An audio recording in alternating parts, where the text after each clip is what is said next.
the recording now? Okay. Okay, and I say hi to Marsupial Lion, to Travis. Thank you for your time. And uh, please introduce yourself a little bit. Tell the people who don't know you what you are about, and your musical background, maybe a little bit like this, please. Sure. My name's Travis, as you said. I usually go by Travis Jonathan. Jonathan's my middle name. I'm a musician. I'm a tinkerer, a sonic tinkerer, if you like. I'm very interested in the collision of synthesizers and guitars. That's become the nucleus of my passion in making music. I like every possible variety of music. I am based at the moment these days in Ithaca, New York, which is upstate New York, in the massive state that is New York, which contains New York City way down south. So I'm about, I think, like 4.5 or 5 hours away from New York City at the present. Mm-hmm. I've been here about a year, and before that, my partner and I, we lived in Los Angeles for a few years, and I'm actually from New Hampshire, which is known as the live free or die state. Yeah, I read US. your little bio, in preparation for this, and I always think, okay, yeah, we can talk about this. I don't know really what it means, live free or die. I just, I mean, even if you don't live free, you're gonna die. Yeah. I don't really know what this gonna tell me. I mean, it sounds cool, of course, and manly. Yeah, it might be more truthful to say live free or die earlier than you otherwise would. That might get a little truer to the meaning they were going for. Honestly, I mean, I think you could say that live free or die is very much on display across the country right now. I mean, in terms of if freedom as the overarching value that trumps other kinds of values. And that's a value judgment that I think a lot of people are comfortable making. I think it's buried pretty deep into the United States psychology. And I don't mean to paint a broad brush here. I wouldn't even say it is particularly indicative of the kind of people you meet in New Hampshire, where this motto comes from. But this is a big country, as you know. We have hundreds of millions of people, and that kind of mindset is quite prevalent, I think. So, I think perhaps you could say it all ties back to some of the revolutionary roots of this country and the sense that freedom was something worth fighting for. I don't think that is only or even the most salient part of our national narrative. I mean, I think you can look at other parts just, back in the 20th century, and you look at some of the FDR or Franklin Delano Roosevelt stuff in the time of the New Deal during the Great Depression, or maybe even more during World War II. That stuff is all the story of those times. The narrative is all about collective action and coming together, and the whole ask not what your country can do for you. I know this. Yeah, what you can do for the country. Yeah, exactly. That's the antithesis of saying freedom above all else. Because freedom is kind of a proxy for individuality, I think. And so. Okay, yeah, we took a little detour. Let's go back to maybe music, but thank you for explaining your state motto. Yeah, music. I don't mind that we rail off a little bit, but in the beginning, I would rather stick a little bit with. Where are you coming from, music-wise, and what's your influences? What have you learned? Which instruments, or how did you come to make music? And also, I want to know about the name, of course. I read your bio, but you have to explain this again. Sure thing. Okay, so where I'm coming from is, anywhere and everywhere musically. I mean, I think if you are alive today, if you've been alive for the last 30 years, you absorb music from every possible direction. And that's not to say you identify with it all equally, but I feel like a vessel for music, for music over different periods of time. So, I think going way back, I remember having early connections to the sort of indie punk thing of, I'm thinking of bands like The Offspring in the early 90s, Rancid. That was the first music I heard that really sort of knocked my 8-year-old brain, in a new way. And I think that created a seed that kind of continued to blossom. That was the beginning of my real passion for music. You couldn't listen to the radio in the 90s, at least where I was from, without just absorbing whatever the hit rock music was of that time. And that moved sort of from grunge into post grunge, and then eventually into more of like the new metal, sort of more commercial metal type sound. And so I think I kind of rode that train through my early teens. I was definitely a metalhead for a while. I played drums, by the way. So that was the first instrument I started to play. I got really into drums, metal drums, double bass, all that fun stuff. Yeah, right on. So I thought you'd like that. So a good drummer is hard to come by. I mean, as you know, guitarists were in German we say they're like sand corns on the beach. You get a guitarist, but a good drummer is hard to get, and most good drummers I know play in at least 3 or 4 bands at the same time, because we are on short demand. Yeah, short demand is right. Well, you think about that, and I mean, I think being a great drummer, especially because drumming, if music is primarily songs, we usually enjoy music as songs, and as opposed to 30-minute improvisational jams or whatever. And if you're talking about songs, probably the melody and maybe a vocal performance is the main part of that. And so drums, just by definition of how we listen to music, need to be complementary. They have to be humble in a certain way. They have to be thinking, how do I serve this song? And that doesn't mean they need to disappear into the background. I think sometimes you serve the song by being really bombastic. And some of my favorite drummers are incredibly bombastic and put a lot of personality in. I'm thinking of Jimmy Chamberlain from the Smashing Pumpkins, who's my great king on the drums. But I do think, so it's personality and humility, but humility is a big part of that. And whereas with guitar, it's like you just have to have melodic ideas or want to play in a band or whatever. And not to knock that. I mean, I love writing songs. And what I can add to that is, even if you have a melody on the guitar and stuff. If you switch the drum track behind it, it can change significantly. So it's like it's always like if you just do 1 2 1 2, or if you I mean, you are a drummer. I don't have to tell you. So drums is actually quite important. But I'm a bass player usually. For over 20 years I play bass, and bass is kind of like the middle ground between drums and guitar. So I'm a bit of both. I'm a little bit rhythm and I'm a little bit melody. But the bass player is usually here we say you only notice that the bass is missing. You only notice the bass player when he's missing. So when he's there, or if he screws up, right? Then of course, but okay, that's true. But usually in the you hear the drums and you hear the guitar and you hear the singer, but the bass guitar is something you don't usually hear in the foreground. Besides you're doing a solo or something.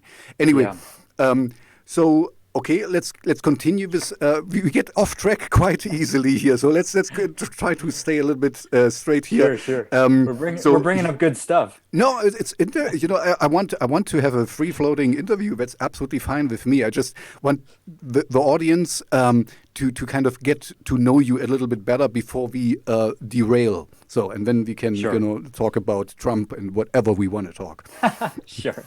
Okay, so I'm playing the drums. I'm in my teens. I'm loving metal. I think there was a natural progression of getting into heavier and heavier music, from grunge into the commercial new metal sounds that you heard on the radio. But if you really love music, you want to go deeper. And where that takes you, even if you're a 13-year-old kid in New Hampshire, is it takes you to Europe, and it takes you to the different, all the genres of metal that you probably know a thing or two about. Germany, Norway, Yeah, Sweden, no way. Finnish. With Scandinavic countries are, they're Epiphonous, no, how you say, they're very well known for their black metal and all this dark metal shit. Power metal. Yeah, power metal. This is Germany then again more. I think, this I call it hero metal, but like, ooh, Manowar and stuff. Okay, this is not Germany, but, this Creator is Germany. And other Scorpions, okay, they're a little bit more soft and stuff now. But yeah, I've been there. I've done that. Yeah, I think the first metal band that I understood to be like distinctly European, that was clearly not coming out of the nu metal ethos that was very popular in the United States at the time. The first one that really blew me away was Arch Enemy. That was the first one I heard that I'd never heard anything quite like it. It had the black metal elements, but especially at that time in the early 2000s, they had this real classic rock thing going on as well, that they wove in, and I fell for that really hard. And from there it was natural to get into, more straight up black metal bands like Immortal, and some of the power metal stuff. Oh God, what was the name of the band that really got me during that time? It said it was Dragon something, but that doesn't really narrow it down, does it? Yeah, not really.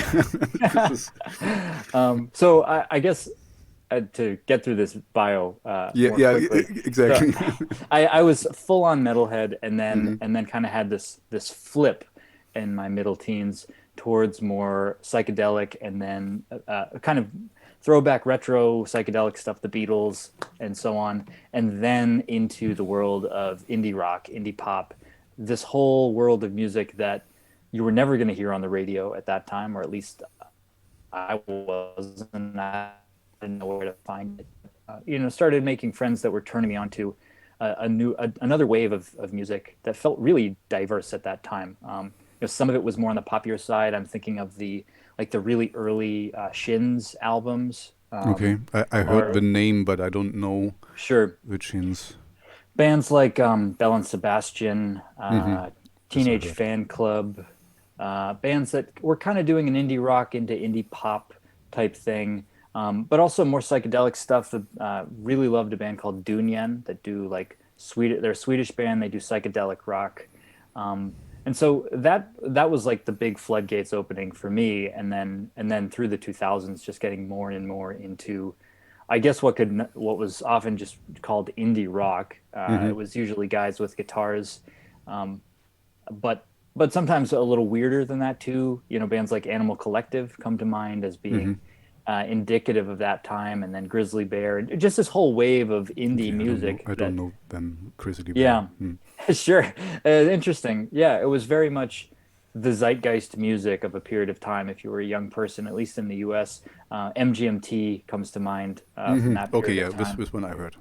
Yeah, so I think that music and my path into it got increasingly, as time moves on, I get more and more interested in sounds that channel the 1980s. So say 2010s bands borrowing from sounds from the 1980s, typically with synthesizers, but in other ways too. And then also, over time, just getting more and more into the sounds of the 80s. And not to single out that decade completely, I'm obviously drawn to music of the 70s and 60s and so on, but that became kind of a special thing. And my main musical collaborator, who has been a big part of Marsupial Lion, has been completely indispensable from the project, is my good friend Parker, who is an absolute synthesizer junkie. The kind of person who loves nothing more than to look at pawn shops and see if they've got synthesizers some old on sale. Equipment and stuff. Yeah, exactly. I know. Maybe even with CV and stuff. Not even totally. MIDI and stuff. Oh man. Okay. Yeah.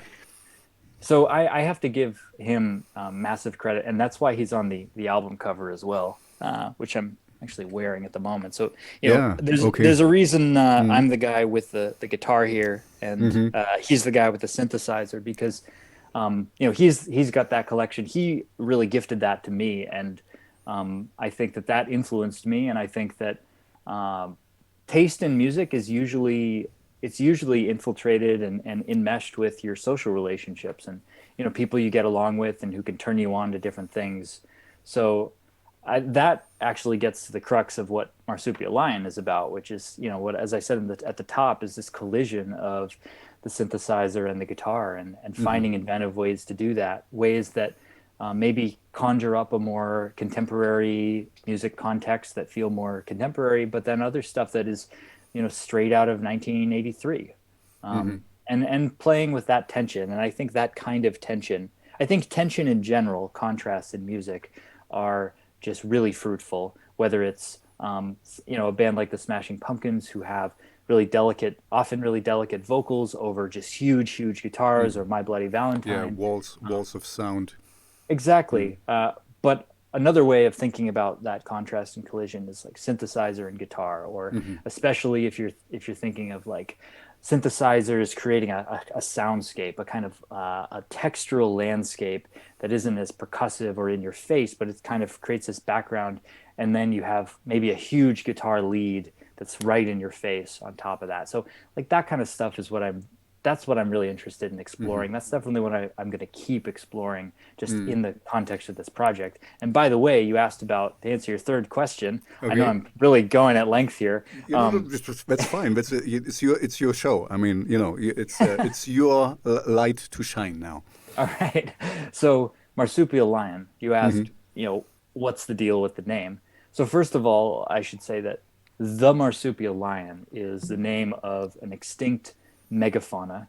So megafauna being a extremely large animal of antiquity that lived in another age, and it roamed the Australian continent prior to humans getting there, and it's just frankly one of the most badass predators that ever lived on that evolution ever produced on this planet. Okay. Just go ahead, because I want to add something, because I think it's a little bit funny, but go ahead. Sorry. Okay. So the marsupial. So I think when I discovered that this animal existed, I was captivated by that. I was captivated by this animal that was extinct, that was small but just ferocious. It's thought to have one of the strongest pound for pound bites of any animal that ever lived, any mammal at least. It's thought that it killed its prey, which often were many times its size, in a particularly graphic way. So a little trigger warning to your listeners here, but it would basically bite its prey with its powerful jaws, and it didn't use the strength of its jaws to actually asphyxiate the animal. What it did instead was do that to just keep the animal in place. Then it pulls out its extremely sharp and devastating claws and would just eviscerate the animal, taking its life away. And so perhaps that's a bit graphic, a bit much for some people. Okay, now I want to add, after this, I want to add something, because the funny thing is, I saw your pictures, and I remember the first picture I saw, because you sent me a few songs, was like you dreamingly looking up into the sky, in this winter setting, with the two things in your hand, and it looks like such a cute little boy, and and now you have his name, and you describe it to me, and you have his two puppets right next to you, and I'm thinking like, oh man, you need to do Ministry style industrial metal stuff, with electronic things, but you're doing actually quite nice little more poppy music, I would call it. I mean, the last one, Red Planet, you just sent me, I really, really, really like a lot, but it's from what you describe, that's the discrepancy I want to point out. It's like you would think like I'm kind of and you're like da, da, da, da.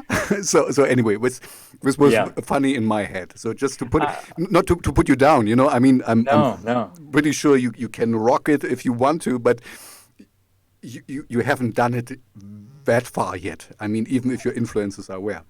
And that is kind of the point in a way, because getting back to this concept of tension and contrasts, I mean, I got a real kick out of the fact that you start with this marsupial lion, ferocious animal, but most people don't know what the marsupial lion is, but they have probably heard of a marsupial on the one Yes. hand and a lion on the other.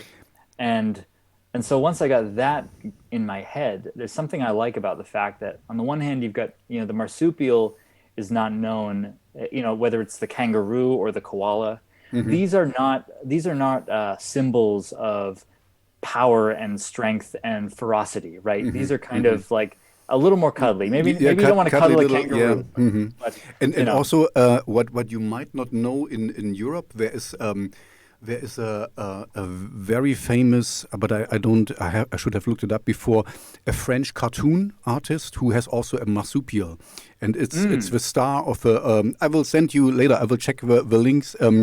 Anyway, it's also, for me, it's also like a comic character, a marsupial, because it's a very weird animal that lives through his comic stuff. Yeah, so for me, it's not ferocious at all. Right, perfect. That's great. I didn't know that. That's amazing. Please do send me that. I'll send it to you. So we've got, on the one hand, we've got our cuddly marsupial, and then we have the lion, which is usually the symbol of power and ferocity and hear me roar. Exactly. So to me, the tension that we're talking about, the contrast that I'm trying to evoke musically, is actually right in the band name. And so, I don't know that I put these dots together, connected every one of these dots when I decided that I liked this name. I think originally I just liked that you had this amazing creature of antiquity, and it was just so majestic and impressive. But then over time, you appreciate these layers that actually help you in a way understand more about what you're doing as a musician and an artist. And also, you kind of, if a listener really gets into it, you divert a little bit his or her expectation.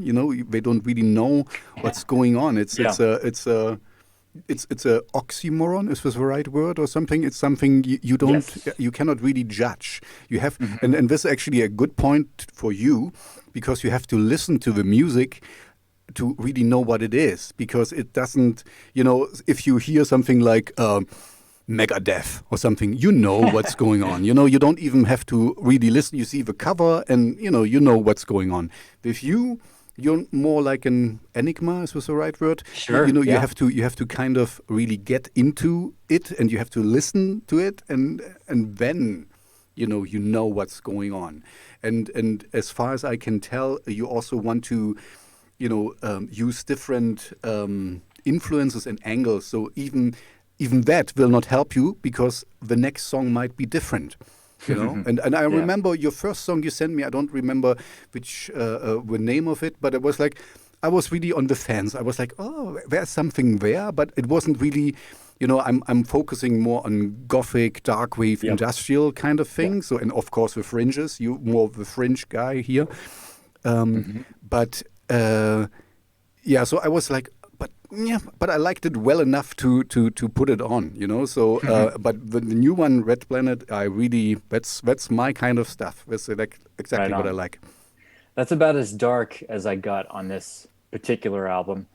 I think I have other songs that are as heavy as Red Planet is, but I'm not sure I accomplished quite that level of darkness that is manifest in that song as I do on others.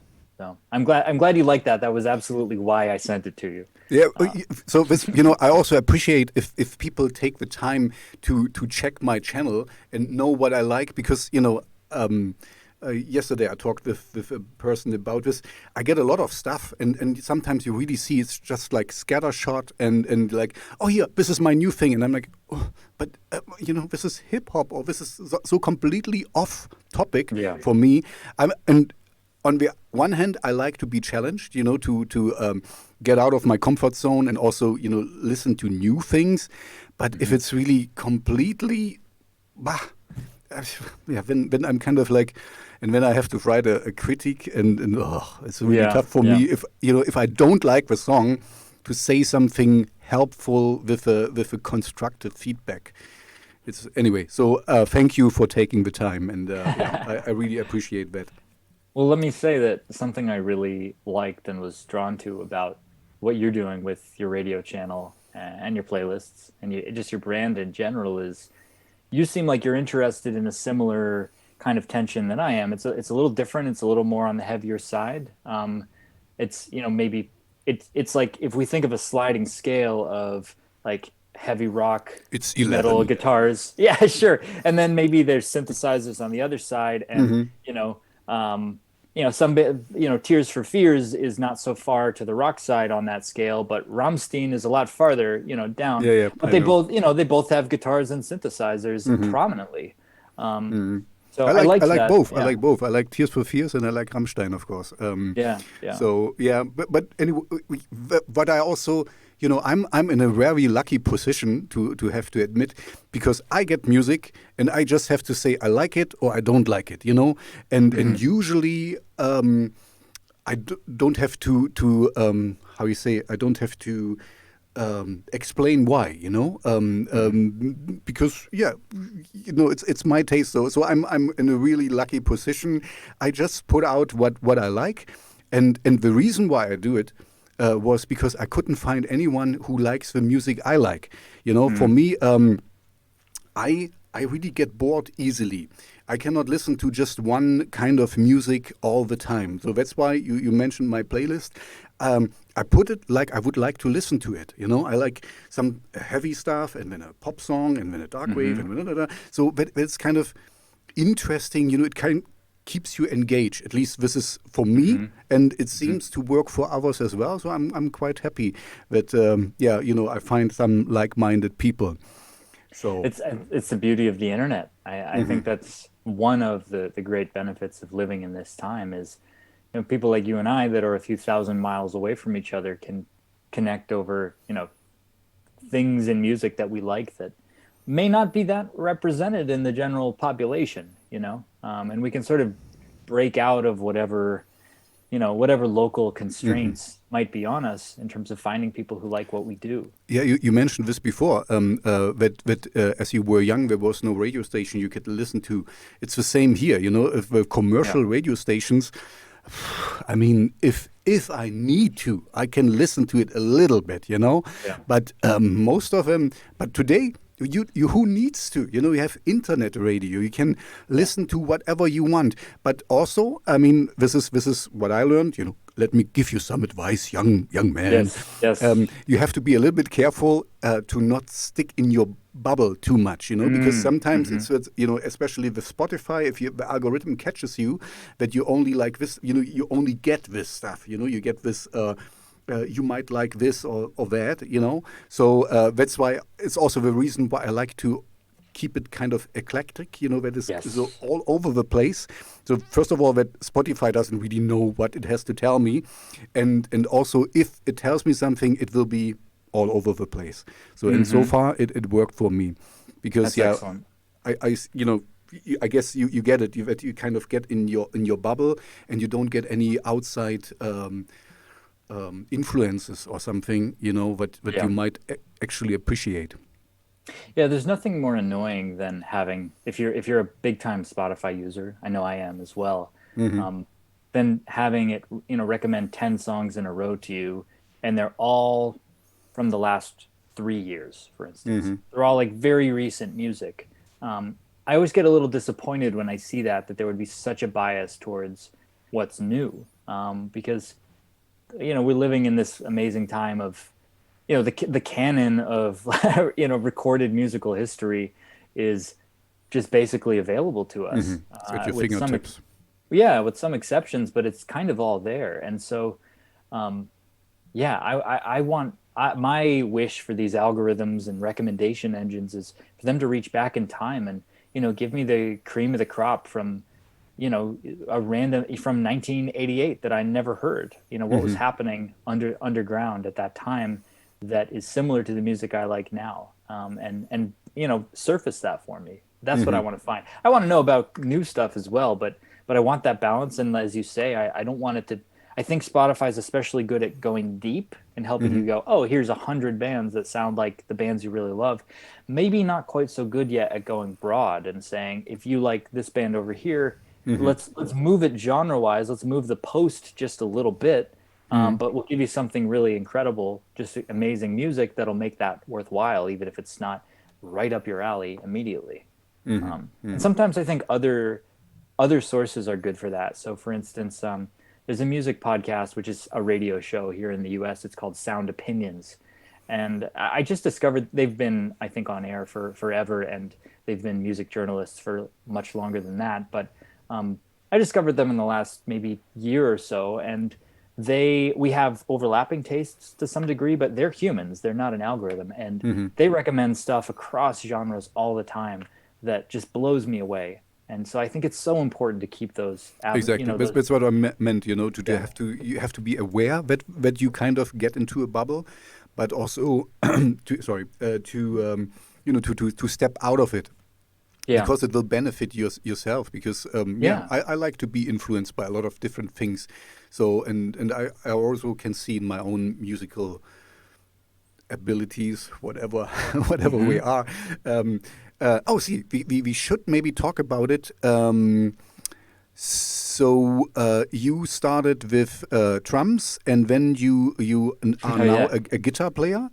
Yes. So I guess you're self-taught, or did you? Please explain. Sure. So yes, a guitar was sort of the next piece of the puzzle, and I would say I've been playing on and off for the last 15 years. So longer than I've been playing drums. Drums, I studied it more formally. You know, I was taking lessons from a fairly young age. I played in jazz ensembles. I played in rock bands. I played in musical productions. Really? Just all over the place. Really, a really accomplished drummer. Then I would say I was sort of like more formally and technically trained as drums go. I never did like a drum line or anything. Can you play from sheet music? Can you? At one time, I could do that. Yeah. Okay. If you put it in front of me now, we'll see. Yeah. I'm not sure what would happen. I think I could figure it out.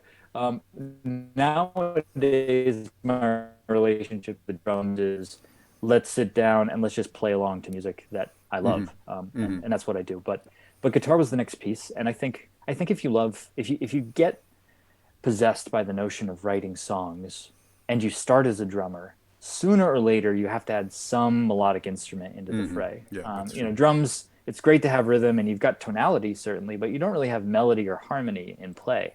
And so I think it was natural to just reach for something to do that. And I think relative to the kind of music I like and to just, living in this kind of time, that's usually grabbing a guitar. And so I would say I am not formally trained on the guitar. I have taken lessons and gotten some value out of that kind of over time. I have a teacher right now actually that I absolutely love, and I'm trying now to get more of that formal music theory knowledge under my skin, not because I care about it intrinsically, but because I want even more tools to bring into my songwriting. Yeah, I get it. Yeah. So that's, I would say those are the two instruments that I really play. I play a little bass. I have a bass. I have a synth. And so I can sort of pick out chords, figure out chords, and do lead lines and stuff like that. So that's been a part of my music. But it's more like a tool than I am. For me, the keyboard is more of a tool than it is an instrument that I play. Okay, a tool. So for you, because the next question for me would be like, how did you meet your? I forgot his name. Your synth master of yes, because synth this wizard is also the synth wizard. Exactly. That's I needed something special, because I think today it's so special if you meet people who you really click with, that you kind of have the same passion and the same ideas, It's always you are a little bit different than him, and he's a little bit different than you, so there will be always some overlapping stuff, but I this is what I love on music, you create something new, you kind of bring different influences in. And make something. Anyway, how did you find it? Because the wizard is hard to come by usually. The wizard is indeed, and that is the $1 million question. And I have kind of I'm going to say I took the cheap way out, and by that I mean we met when we were kids, basically. We grew up in the same okay. small town of 2,000 people. We grew up in a pretty rural, It's like a woodsy village, town. isn't it? I mean, yesterday Yeah, somebody said, like we have a too far for us. I mean, for me, it would be a village. Here, it would be. I mean, when does a town I love start? that word. Yeah, Yeah, yeah, but village, for whatever reason, you don't hear that word so much in conversation here. It's a beautiful word. I love that word. It is, and yeah, that's what it is. it's It an is a English word. village. I mean, it's your language. You should use it. And for maybe I'm too German, and here's kind of formal. It's like if you're Yeah. up to this size, it's a village. If you're over this size, it's a small town. If you're over this size, you're a big town. If you're over this size, you're a capital town. So we have kind of. We have categories. So for us, it's like this is a village, and this is and anyway. Sorry, it's just So if I grew up in a place okay. Very that good. has it has 2,000 people living in it and not very close together, is that a village? I would call it a village. Yes. Okay. Okay, we'll go with village then. I think the only sort of friction there is I didn't grow up very close to, well, I guess it's all relative. I grew up in the kind of place where your neighbor doesn't live right next to you, right? They live kind of up the hill. So like farms or something like further away, Not quite. spaced out. Okay. Almost. Now you Almost. get me kind of. I mean, I lived in United States, so that's why I lived close by where you live now. I lived in Washington D.C. I mean, I lived in Maryland, but I worked in Washington D.C. So that's why I kind of. Maybe I don't know if we want to go. You can maybe explain what you mean by further. I know rural areas, urban areas where everyone have a single house, but they're close usually with some hedges around it or whatever. Yep. Yeah. I don't really know And where you live now, because it kind of sounds a little bit not farms, not too far away. Yeah. Sorry. Where go I ahead. live now, just to clarify, is a little bit different. But where I grew up, do you know the concept of a suburb? Yeah, Okay. I do. It's kind of like, people talk about between the city and the suburb. I think this is kind of like between the suburb and the country, where I didn't live on a farm, but it was not densely populated. So like where I live now in Ithaca, New York, if I walk out my door and up the stairs to street level, I can get to another door in about 10 seconds of walking, right? It's kind of right there. The houses are So you're close to living each in a other. basement if you And need to get up the stairs. yes, Okay. exactly. We're living kind of in like a lower level down the hill.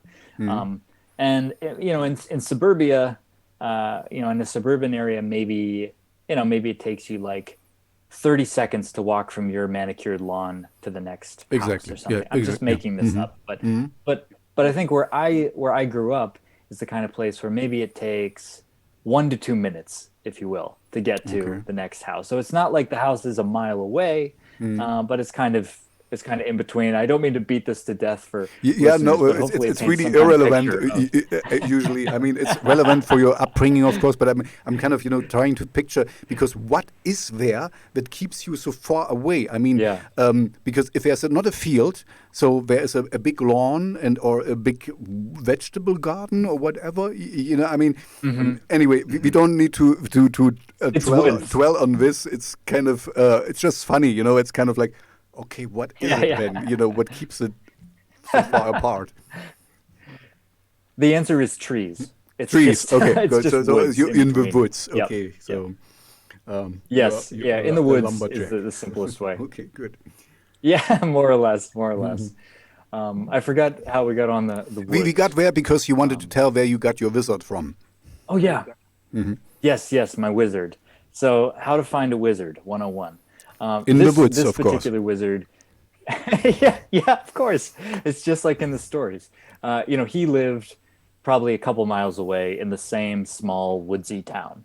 And we didn't really know each other so much growing up as like young kids. I think we we kind of were in and out of each other's worlds as like maybe early teens, adolescence. We sort of were like friends of friends, sort of on the periphery. You knew each other. You kind of maybe said hi or something, Yes. but you nodded Yep. coolly when how was it, man? Kind of like, so, Yes. but yeah, like As we're adolescents passing in do. the woods. Yeah. Exactly. He was dragging his wood chipper, and you were kind of your eggs and whatever. Okay, sorry, Yep. stupid pictures. Yep. Okay, yeah. So you knew each other, peripheral or whatever you want to call it, but Yep. you were not Yep. really into each other's lives. Nope, until high school, where we end up at the same high school, and we make friends directly, and we're in the same kind of friend circle, and we find ourselves doing a lot of the same activities where we're in some of the same classes, and most importantly, we end up in the same band, and we're also playing. I mentioned I'm doing these musical productions, so that for me was a high school thing, and then a little in college, and so we're in the same music troupe basically through this school, and so that turns into the rock band, and so you end up with a kind of musical affinity in that sort of way. So at this point we've got our group of friends, and we're sharing music, we're sharing albums, CDs at that time. This is I pre even remember iPod. cassettes. So I'm Yes. a bit older. Oh yeah. But yeah. Yeah, I started on the cassettes myself. So, I think that's when we start sort of, relating musically, and we were pretty active, I think, for high school kids. I mean, in terms of, there was always something going on. We're either, we would do jazz gigs, we're doing musical productions, we're playing gigs with our little rock band, we're doing Battle of the Bands.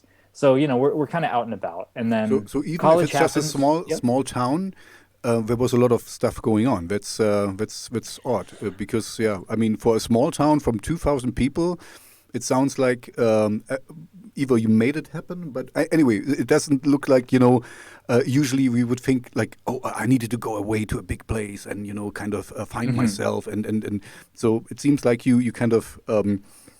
How you say, chiseled or got what is it, chopped. You kind of found your ways already there. I mean, you kind of I forgot where was the right word for this, but anyway, so you got your ground footing there, so to speak, And with let gigging and I can- doing things. It seems like.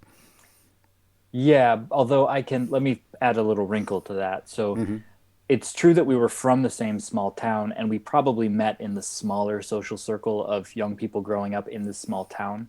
But when we became friends in high school, that was actually, the high school is not in the small town. The high school is okay. in the nearby larger city, which is actually the capital of New Hampshire, a city called Concord. And so we end up at a high school there. Okay. And so to be honest, I would say my 2-3 best friends from that period of time, they were all from the same small town. We were all from the same small town, but you all met there. became friends, or I yes, see, or I see. at least Got it, our got it. friendship really coalesced. Blossomed. There. It And so- blossomed and- there. Sure. And when I talk about the musical production, I mean, that's through the school. But when I talk about playing jazz gigs or Battle of the Bands, I'm talking about doing that throughout the whole state of New Hampshire. So we're traveling. If you're getting anywhere in New Hampshire, you're probably getting in a car and you're driving there. Yeah, And yeah. so See, I that's how forgot. that's This how is we're doing United this. States. If you can drive with 16, so it's a different, different over here. But anyway, on the other hand, public transportation would be easier here. So it has Sure. its ups and downs. Anyway, so you were traveling a lot and doing a little lot harder. of shows. Yeah, exactly. So, and then just to, I guess, wrap this up. So that's how we connected, but we're still not really making music, anything like what, Marsupial Lion. But you would were have you were eventually in become. the same rock band together. Yes. So I'm playing drums. He's playing bass. At this point, I'm not playing guitar. He hasn't discovered his love of synthesizers yet. We're both coming from different musical backgrounds. We're sharing different kinds of music. We're both getting into the music of that time. Then we go to college. We go to different colleges or university, perhaps for some of the, I don't know if it's in Germany, if it's No, we don't have university college. and We college have are different like it is in anyway. the UK. Let's get not into this. Let's stick with you. Okay. Sure. So, but we're at university, and I think we drift apart a little bit at that time. We're not making music together. We're staying in touch. We're still friends, but it's not until we graduate college. And I guess to set the scene a little bit better, this is just like a year or two after the peak of the Great Recession. You know, the great sort of economic collapse of 2008, 2009. Okay. And so, you know, it's a couple years after that, and he and I graduate college, and we just kind of get dumped out into this kind of sparsely populated job market. And neither of us, although we were both pretty good students, for whatever reason, neither of us really got our ducks in a row in terms of what we were going to do next. What did you study? What did you study anyway? Just for knowing. Sure. Yeah, political science as my main thing, which was kind of what I went in. It's funny because I interviewed a band just a few days ago, and there were two political science majors. It's kind of like a lot of musicians seem to take it. You know, you're the third now in the row who did. Anyway, just go ahead. But yeah. What do you want to do with it is maybe the question. You know. Right. That's a good question, and I don't think I knew at that time. But I do think that first of all, I think political science is just a very popular major in the United States because it's kind of it's a shorthand way for saying I really want to learn about the world and current events and what shapes the world and, you know, how decisions get made. And let's add further context to the fact that this is, you know, these international wars are happening, the Iraq war and the war in Afghanistan. So it's, you know, I think for me as a teenager, that stuff was all really influential in wanting to better understand the world. And that has a lot to do with my upbringing as well, which is kind of another tangent, but I'll just say like very politically engaged. So that was a driver in having a sense of, I want to be an expert in this. I want to learn how this works. That felt like the key to like unlocking something important. And I didn't know what I wanted to do. I thought for a while, maybe I wanted to do something in government, like some sort of cool, sexy, like, you know, foreign diplomat type, you know, think tank type thing. And I actually lived in Washington, D.C. for a summer, kind of pursuing that in a small way. This is during college. And I didn't feel like that was necessarily what I wanted to do. And so, to be honest, by the time I graduated, political science did not loom all that large. I kind of knew that wasn't my North Star in terms of what a career would look like. It was just it was this topic of interest. And got it. Yeah. A lot of philosophy students do this also. You know, we kind of just study it for the love of it, and it's absolutely fine. But it's kind of then later on, it's tough to find something you know you're kind of qualified for, or you know people will give you a chance or something. Yeah. Okay. So what did you end up? I definitely took the buffet style approach to studies in general. So I was studying philosophy. I was studying like English literature and drama and fiction writing. Fiction workshops were a big thing, which I think actually ended up being really important just from a songwriting perspective in terms of lyrics and words and wordplay and all of that stuff. For me, ties back to a love of reading, which is connected in part to studying literature, but even more so, I think, the experience of writing. So I was kind of weaving all that stuff in and studying music as well and a little marketing, you know, really just buffet, throw in, you know, everything in the kitchen sink. And so I knew that I loved to write, and, you know, that is my, you know, that's my pay the bills strategy these days. And it has been basically since. Okay. You just go ahead. I'm not saying anything. Sure. I'll let you just. You seem to come to it eventually. Okay. Yeah. Right. I still write. So writing is the main thing that I do. whether that is writing music or whether it's writing for clients and paying the bills and allowing me to live this So it's like lifestyle where commercial I can writings, or devote time to music. what kind of writing do you do for paying the bills? Commercial. Yeah, usually it's helping folks who run businesses and they need web copy, as we say in the biz. Web copy. Okay. Finding words that help.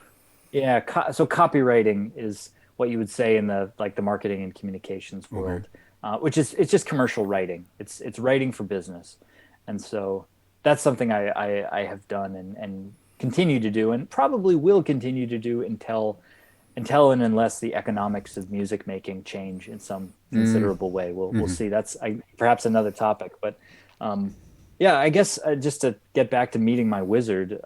Yeah, right. We got away from it. Yeah.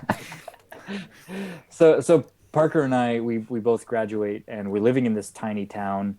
We're not exactly sure what we want to do, but we're spending time together, and we're both just as in love with music as we've ever been. At this point, he has his love of synthesis and sound design and electronic music. It's really started to blossom. He's getting really influenced by remix artists like RAC or Rack, who they were remixing a lot of the indie music at the time, which wasn't necessarily electronic in nature or synthy in nature, and they were kind of reinterpreting it. He's introducing me to bands like Chromeo, who really do an electronic kind of musical thing, and then also stuff that kind of runs the gamut. There's a band called Two Door Cinema Club, who were very much part of the kind of indie rock late aughts, type movement of sound.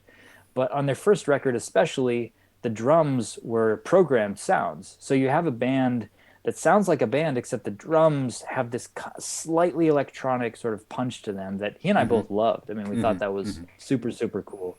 And so that's where the seeds of this project began, which is, by the way, this is like 10 years ago now. So it took me forever to really pull this together, but that's when it started. That's when, I started coming to him with,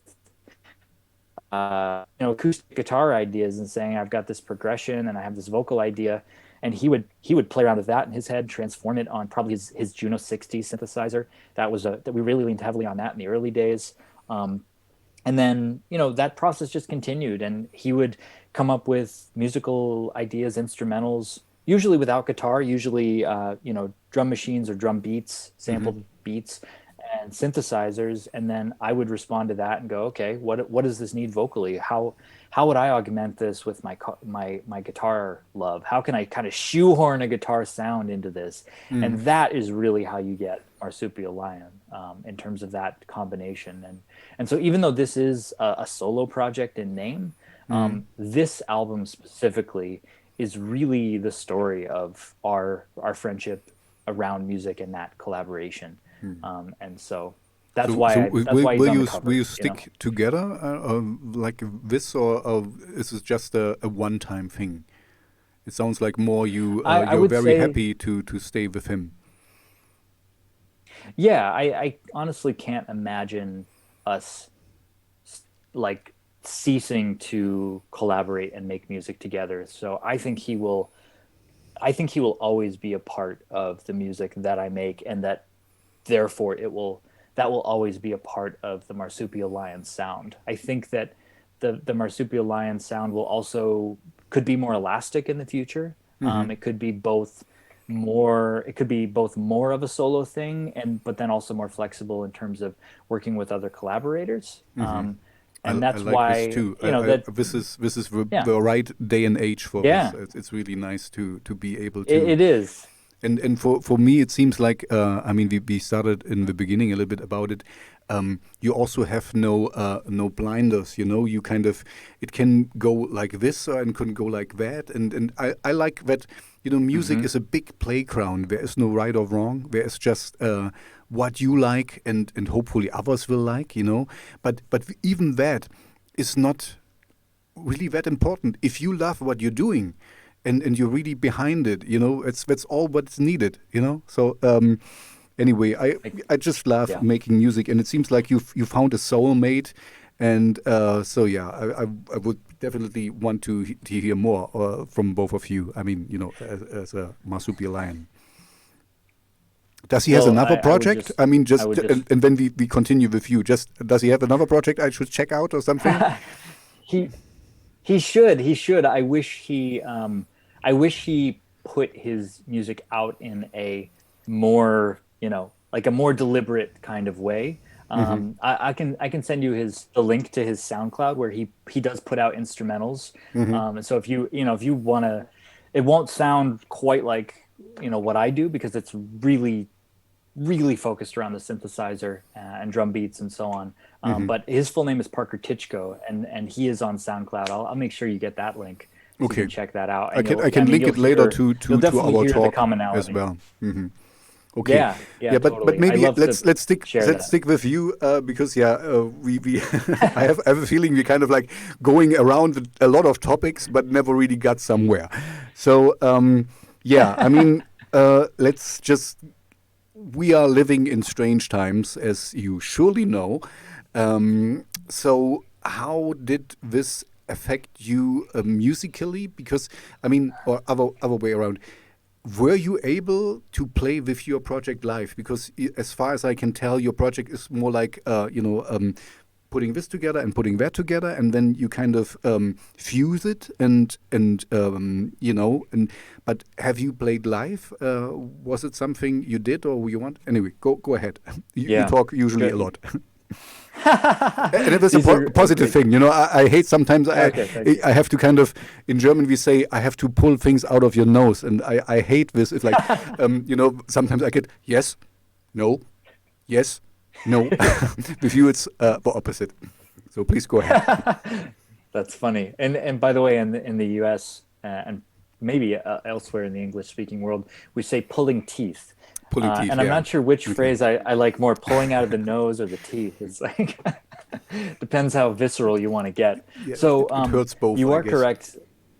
Yes, yeah. Neither sounds very appealing. Marsupial Lion has not yet existed as a live performance project, and I cannot wait for that. I can't wait for that to change, because that's. I mean, I've grown up and have usually or nearly always played live, and that is something I enjoy and love. And I look forward to taking this music out to people. I have not done it in this project. In previous projects, I have played live as a solo act and so on. And to give you a sense of how that has occasionally looked, where my like previous project, which was kind of like the gestation project for this. It was like the roughly shaped thing in my mind. I'll go out, I'll play electric guitar. I'll have my, I've got my Strat on, and I've got my pedals, and I'm doing the guitar thing, and I'm singing. But I also have my Korg mini log, my little synthesizer on stage, and I have my little drum machine and my little sequencer, and I'm just kind of playing everything. So I play a little key stuff at the same time that I'm playing guitar, and was trying to do it all. Wow. So something like that might be, just to give you a preview of what Marsupial Lion Live might look like. It could be some solo combination, although I would love to play with others as well. But in terms of the strange times and how it's affected the music, I would say, first of all, I had the great fortune to have been living in a large city, Los Angeles, before this happened, and then kind of moved just in time to get settled in a new place that is less sparsely populated, that has a lot of green space around me, that isn't so packed in. Ithaca, New York is known for its waterfalls and its gorges. So, I've got multiple eye-popping waterfalls within walking distance around me. So I feel just incredibly lucky that in a time where we're all essentially isolated and sheltering in place, I've been here long enough to connect with friends so that we can go on distance walks. And I'm also apart enough from the city and dense life that safe. I can get out to waterfalls and I can walk in nature and all of that really vibrant stuff. So I think that it's almost helped me focus in terms of getting this project going and getting it getting it out the door and releasing the music and promoting it as best I can. I think that if we hadn't been in lockdown right now, if this weren't happening in the context of a pandemic, I would probably have felt obligated to do a release party show and so on. And that would be amazing. But to be perfectly honest, I think it's helped me just focus in on, let's just get the music out to the world. Let's find people like you all the way across the world, not just in my neighborhood, who are going to really resonate with this sound. And that for me feels like the right jump off point before I take it out into the world. So honestly, now looking forward, now that it is out in the world, I like most songwriters, I'm eager to write more music. I'm writing all the time, but I'm eager to really go into what I think of as my caveman mode.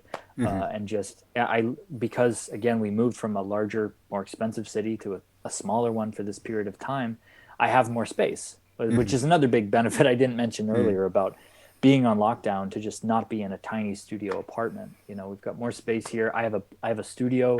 I've got my electric drum kit behind me. I have a 3-tiered stack of keyboards. So, I got like my full length video MIDI controller. I have my mini log. I have, other toys. I have all my guitars in a rack here, and I can just route everything into my interface, so that I can write and record and just make music all the time. So that is the next phase that I really want to get to, is following up Juvenilia, which, especially because Juvenilia was such a retrospective kind of record. It's looking back on such a long period of time. And I did my best to sort of update it and make it feel as fresh as can be, but it's still it's still looking backward. It's still capturing the past. And so in a way, there's a certain sense in which it's not even quite right to call it a debut album. It's like a debut retrospect. It's like the thing that's supposed to happen at the end of a career, but I'm doing it first. So I want to follow that up with stuff that's a little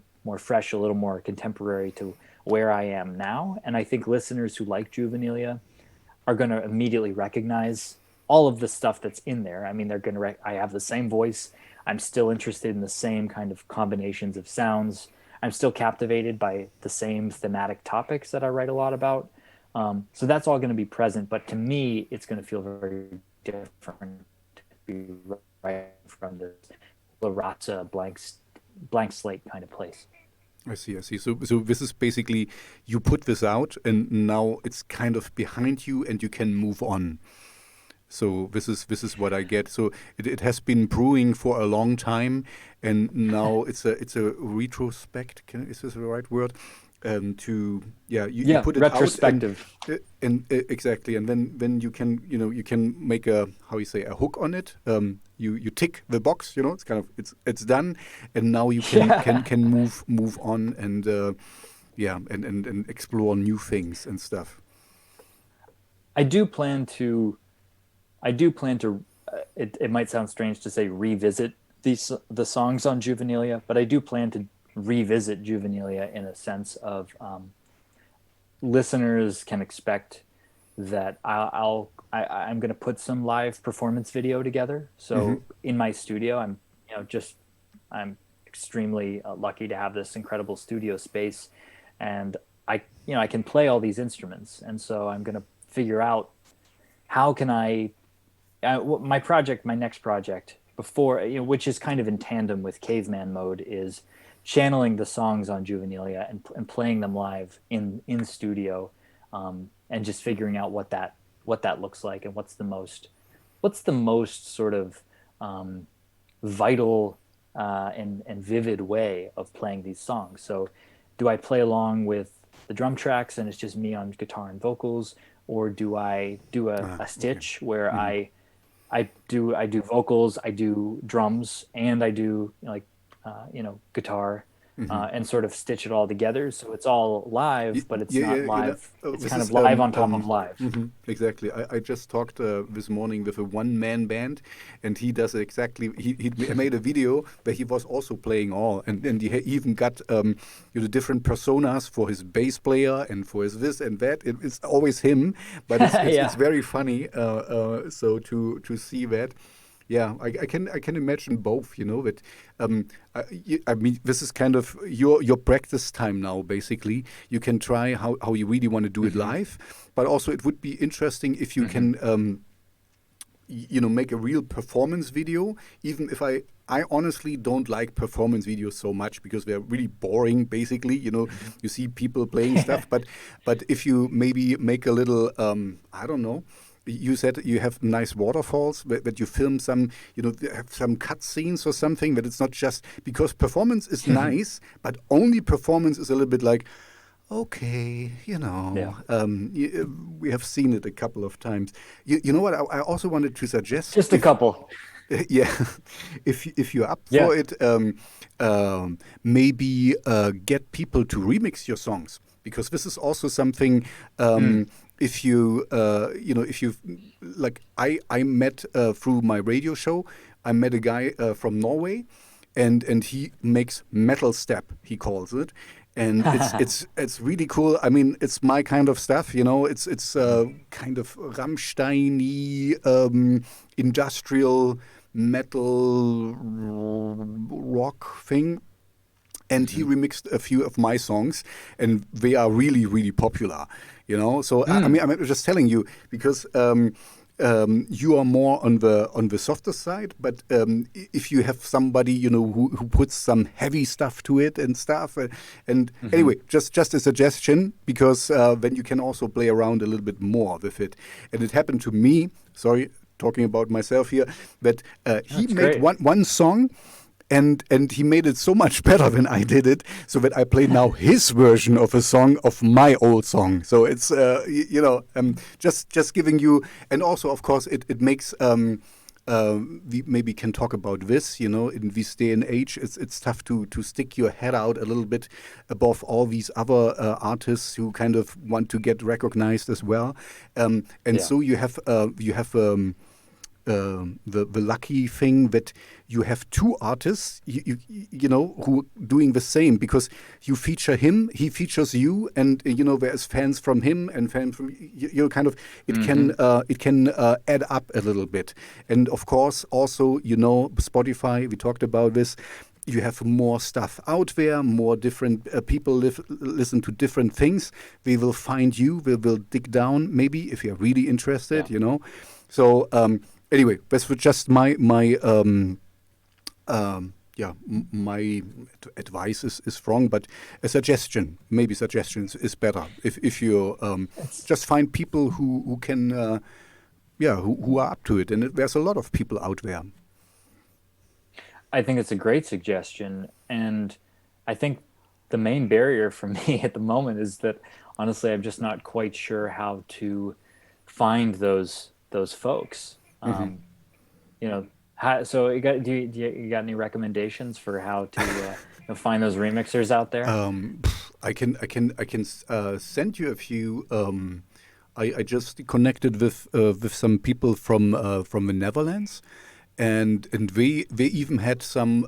They had different, for whatever reason, they managed to get different singers for each track. They have a different singer, and we even got the singer from Clawfinger. I don't know if you know them. They're I think Swedish or so. We do kind of now this industrial stuff, ministry kind of style, like anyway. Cool. So I'm pretty sure we're up for something. I can hook you up a little bit. I can also send you my guy from Norway. His name, his artist name is Simple Fixty. And he's really easygoing. He's just like, I send it to him and like, oh, give me 5 minutes, basically, he said, and then we send it back. He works. He's a wizard as well, So and he lives out in the woods. Anyway, we can talk about this off air then, and I can hook you up a little bit with it. This is also my recommendation to you. But I guess you're young and this. Network as much as you can. You never know when you can help someone and somebody else can help you, and so just talk about it. And if you if you like an artist, just write to them. I wrote to some people on Instagram. Oh, I like that, and then you start talking. And most of the time nothing happens. And of course, the big stars, they most likely will ignore you. But I was even as I started the show before, I had this interview show a while back already. I even talked with a guy from KMFDM. I don't know if you know KMFDM. Sounds very familiar. Yeah, there was. I used to live in the United States as there was this Columbine shooting. Okay, that's not a bad, nice subject, but there was. These guys, the shooters, they listen to KMFDM. That's kind of like a ministry, like industrial metal rock band, and and the singer is a German guy, but he lives in the United States. There's something I think about that relates to what you just mentioned, actually, which is. I think about this wave in popular music that I lived through as a young influenceable person. Is that the word? Yeah, you are a person. I would say so. Yeah. I'm sure I'm a person. Influenceable. You're just when you're young, you're open to malleable. Can you give him malleable? Yes. A person. Yeah. Moldable. So, person. Moldable. All effective words. So if you were young and moldable in that period of time, we talked about earlier, there was all this heavy music that was actually on the commercial airwaves. And a lot of it was, not all of it is my favorite stylistically. I'm thinking of the nu metal wave of, Limp Bizkit. of music. I'm thinking of artists like Limp Bizkit, sure, but even more dark than that, like bands like Korn or Marilyn Manson, or, I think Rammstein kind of broke a little bit into that world here in the U.S. 9 Inch Nails kind of was part of that and preceded that, obviously. But I think about that kind of music. Like I'll admit that as a younger listener, I listened to a lot of Korn, right? Like this is angry popular music, and it's partly because I'm being bombarded with it on that one rock radio station. But I still appreciate that music, and I think about how popular this really, really angry, sad music was. This kind of goth wave that for a brief period of time in like the late 80s really got its claws into popular culture, at least here in the United States. And here's where I'm going with this. I think about all of the sort of rage and sadness that was in that music and that resonated so deeply with so many millions of listeners. And then that wave of music kind of crested, and then it went underground.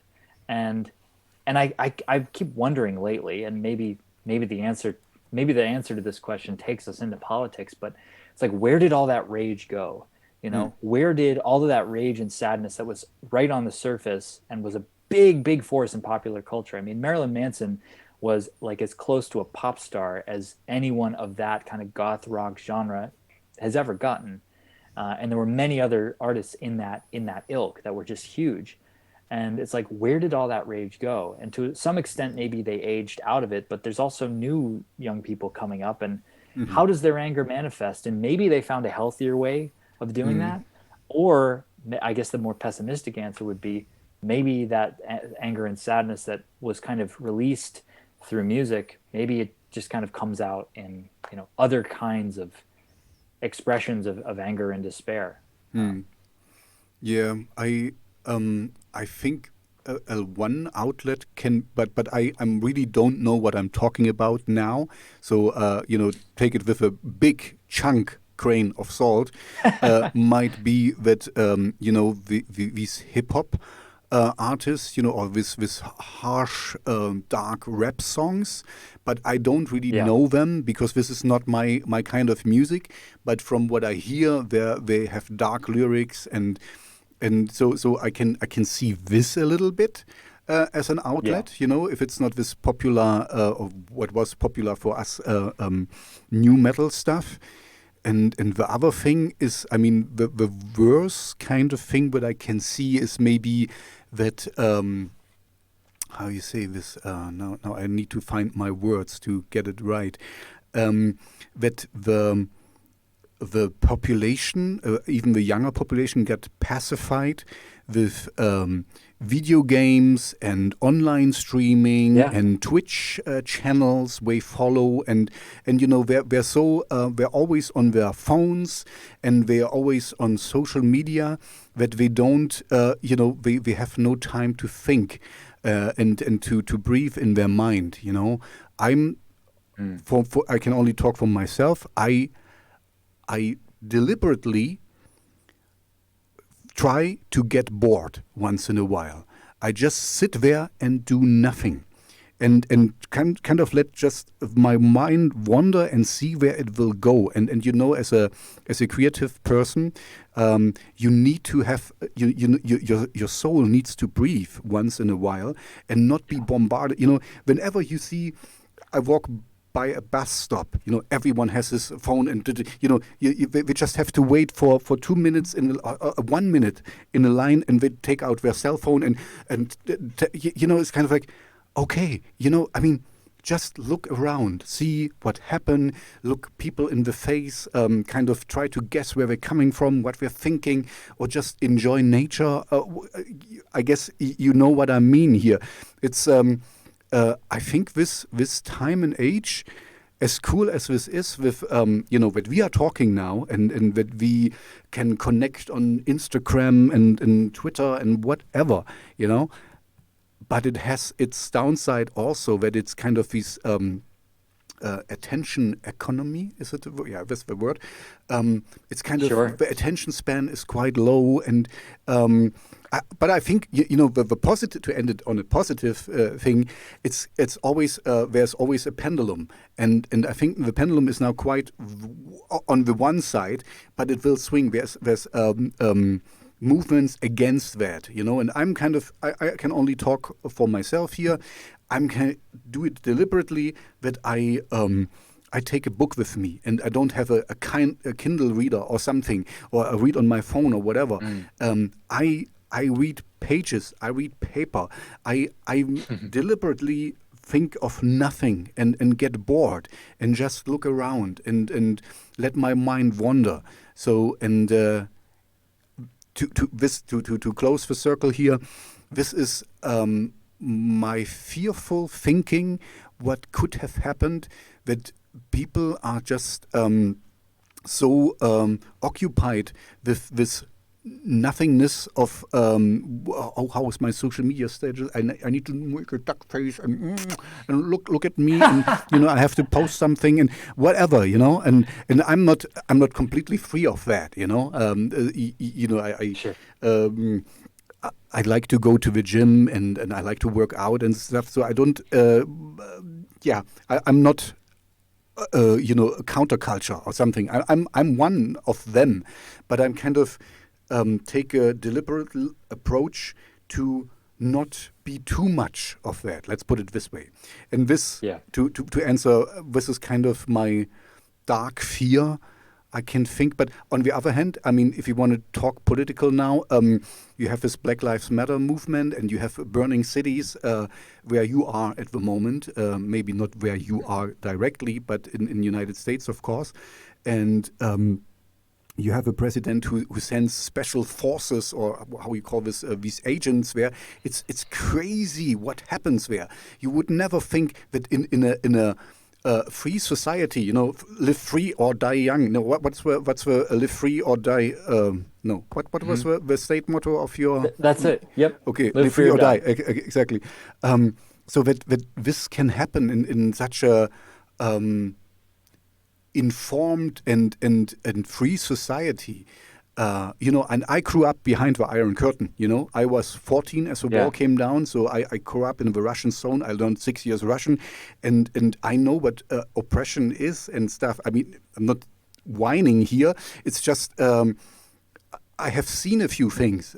So Yeah. Okay. Anyway, that's my monologue for now, and Yeah. this is what I can think, and if it's true, then I'm really sad for the young generation. But I really hope that the pendulum will swing in the other way. I mean, or maybe you get in the middle somewhere. That you have both. I mean, social media is not a bad thing per se, but you have to be really, really careful with it. And I'm off Facebook because I couldn't take it anymore. And I wasted so much time on there because, he posted this and da, da, da, da. So I'm kind of like, then I rather sit in the corner and read a book or think about, what lyrics I want to write or music I want to make and stuff. This is such a wasting time for this. And these companies, Facebook, they have people employed to hook you in. It's like a drug, and it's crazy. So, okay, I stop now. It's a very bleak and dark picture, but I hope it will not be completely. Yeah. So what's your take on it? Where is all this anger gone? Well, man, there's so many different threads that could be picked up. I think first I want to say that what you just laid out in terms of the role of social media and the big tech that, as I think of it, that lies behind that really whose whole modus operandi, their entire purpose really is to figure out how to achieve further and further manipulation. And you and I are in complete agreement on that. I am deeply convinced and concerned about the toxicity of these platforms specifically. There's a great phrase. There's an author I really respect, a guy named Jaron Lanier, who has this phrase that he calls bummer, and he talks about how bummer is. Let's see if I can recall this, and let's see if it makes sense. Bummer stands for behavior of users modified. So that's the first thing. Change behavior made into an empire for rent. So what he means by that is Facebook, for instance. So the business model is, find me, find my, I Travis, I have my Facebook account. I hover over certain things. I click on certain things. They're capturing every possible point of data they can on me. It's thousands and thousands of points of data. And they're serving ads at the same time. And they're serving ads to millions of people who behave very much like me. And they use very advanced algorithms to look at these things at scale, to look at these thousands of points of data that no single human could ever analyze and absorb in an effective way, at least in real time. And so they're trying to figure out, how do we change behavior? Because their customer is the advertiser, of course. I mean, that is the only input that puts money into Facebook, right? Exactly. This is a good point. If you have a free service, there is no kind of free service. So just this. Yeah. Google is free. You can Google something. Yeah, but Google gets a lot from you. Anyway, go ahead. Sorry. Right, and a lot of people say at this point, they say, "Oh, well, if it's free, you are the product." And I would actually encourage people to think of it just a little bit differently, which is, it's not that you are the product. It's not that they're selling you. They are actually selling.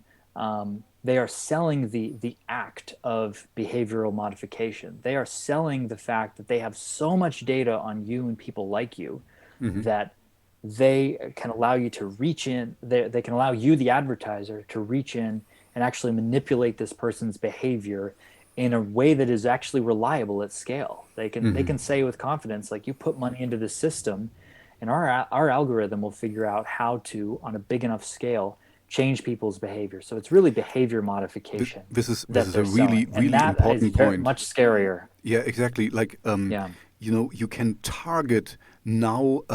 I think Trump did this in his for his as he was winning, but he was targeting the people.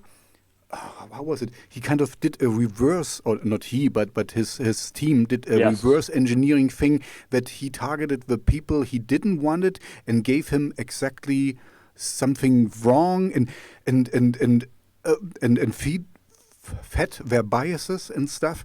So it's incredible. I mean, if you really think about it, you need to get offline right away. I mean, and we are talking about it through the technology. I'm not condemning it. It's just people really need to be. I don't like this word because I think it has a bad connotation in the United States. They need to be woke. They need to be aware of Yes. what there is. I mean, this is with a gun you can shoot someone, but also you can go hunting or you can defend yourself or whatever, or you can do sport shooting. It's a tool. And but it's a dangerous tool, and it has its benefits, and it has the things where you have to be careful with, and sorry, go ahead. I'm just wanted to throw this in. Well, yeah, I mean, I think you're right, and I think that what we can say is it's not necessarily that technology is the problem. It's not that the internet is the problem. It is the incentive structure on which we have allowed it to be built and to operate and to flourish. And again, to lean more on that author I mentioned, Jaron Lanier, who I just think is thinks so deeply and eloquently on this. I know him. He's the Rasta guy, right?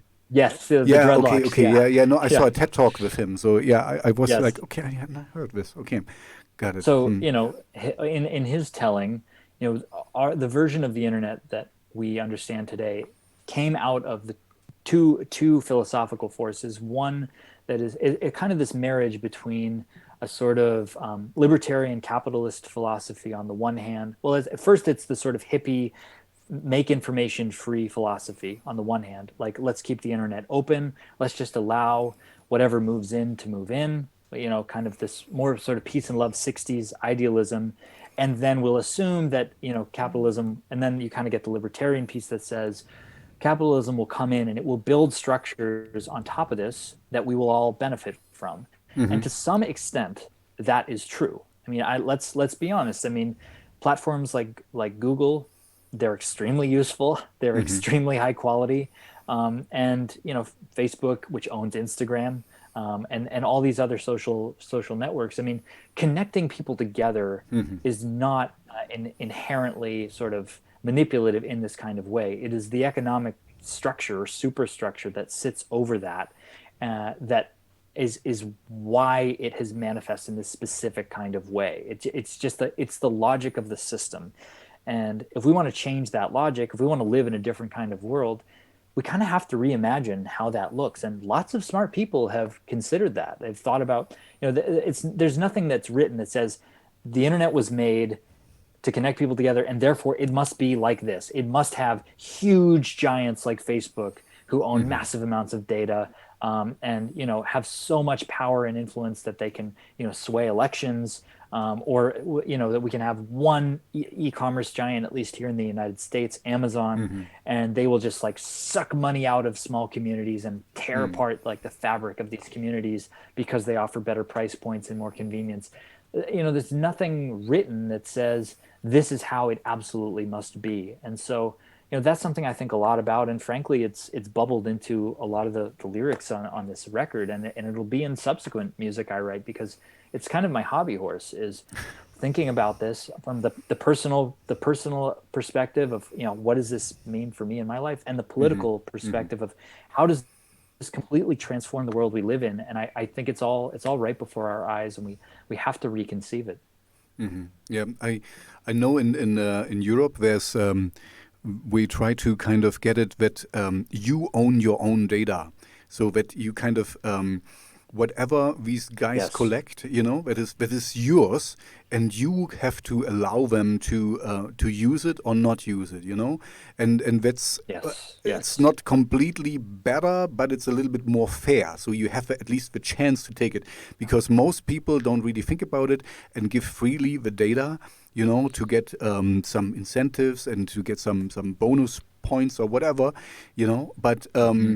And it's okay, I mean, people have to do their freedom, they have to be free and be able to. It's just that most people really don't know how powerful data is. There was this funny part. where, okay, this is really off topic now, but where some army guys from the United States Army, they got some here fitness trackers, you know. And what did we do?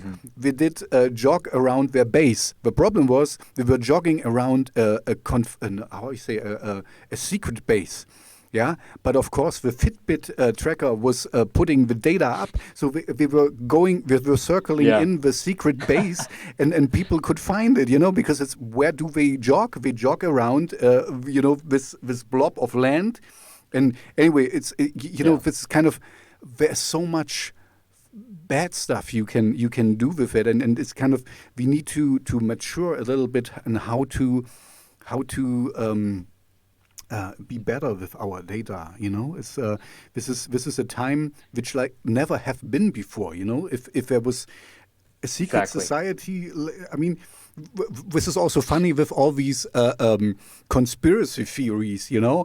It's yeah, but, I mean, how can in this day and age, you know, where you can kind of really find out so fast things, how do you anyway, this is a different topic, let's not go in there because this is really derailing the conversation then, but anyway, so where we I'll find a way back. You just get a segue, please. Just to briefly grab that conspiracy theory point, I read something recently that they looked at the moon landing, because there's, you know, one of innumerable conspiracy theories says that Neil Armstrong never landed on the moon. We've never landed on the moon. It's green screens and so on. Somebody calculated that the number of people who would have had to hold this lie, would have had to withhold the truth if that was in fact what happened, is about 400,000. So you think about any organization and how good they are at keeping secrets. It verges on 0% chance. But yeah, I think So, someone said, I cannot even keep the surprise birthday party for my wife a secret. You know, how can you keep a secret? You know, like 400,000 people, or you know, 9/11 was an inside job or something. This is kind of, it's, you know, people have to use their brain. You know, just sit in the corner once in a while and don't let social media influence you all the time, and just think about what is logical. And of course, I get the point. You know, some conspiracies are really there and it really happened. So there's always this possibility, but you know, put it in perspective. Anyway, maybe there's no question. Let's find a little segue, because I mean we're bashing, no, not really bashing, but we're talking not so good about the social media stuff. But of course, for us as artists and you know, now me here as a podcaster, it's impossible to go without it, you know, and it's also it has lots of benefits, because you can connect, you know, you're doing, okay, maybe not fringe music, but not music that is kind of easily appealing to the masses. So for us, it's God sent or heaven sent that we have this possibility, and we can kind of find our niche, and this is really cool. This is a cool time we are living in, and you're doing the music at home. It just you know, I remember the first time I recorded something like, this was almost, oh man, I'm getting old. It was over 25 years ago, and we used a 4-track. When you were 2. You were a 2-year-old. Right? Yeah. Thank you very much. You don't have to lie. And we used a 4-track recorder, and it was tough to get this, and you know, we were putting it on tape and things, and so.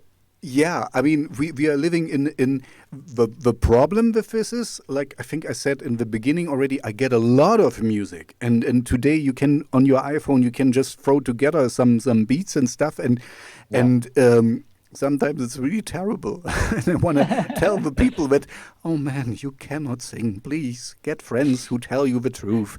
And but on the other hand, it's so much freedom and so much more possibilities we have through this. There's no I mean, just your imagination is the thing that holds you back, and so it's maybe let's talk about this. Maybe because we both can learn something here.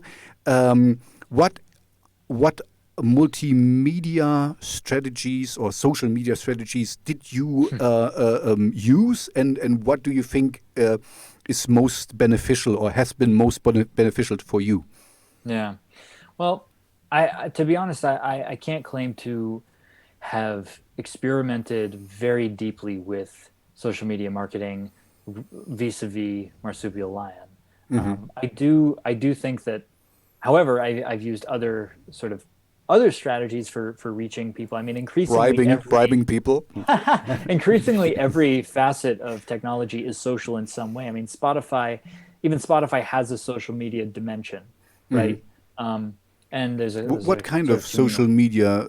I mean, well, I'm thinking I that, think like, they're lagging behind a little bit because they have a lot of data. They could weaponize it much more. So I'm kind of thinking anyway. So talk your thoughts. Sorry, it's not. Well, I think that, artists have followers. You can, so you've got follower counts and things like that.